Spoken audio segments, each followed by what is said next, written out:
Wala na paligoy-ligoy, limitado kami. Ma'am, pinatigil na po ang distribution ng 20 pesos na bigas. Ano sa tingin niyo na ginusunod kaya ito dahil sa sinabi niyo nga po na very untimely siya for the, rather, timely for the election. Parang ginawa siya pangalan sa election. Oh, yes, ma'am.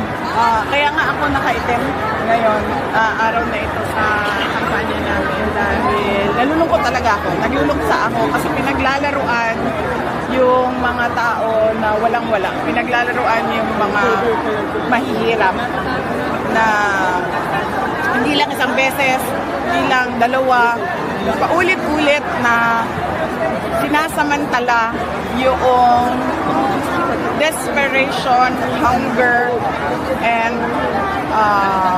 poverty sa ating bayan. So yung pagpapatigil, ma'am, sa tingin mo, isa na rin po doon sa naibig sila doon sa sinabi niyo na ginagamit lang ito para sa eleksyon?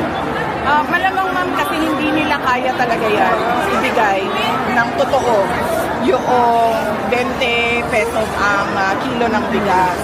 Kaya nila napatigil yan, kaya nila tinigil yan kasi alam nila na hindi talaga nila kaya ibenta. Sinubukan nila mag-promise na naman ulit na alam nilang hindi nila kaya ibigay.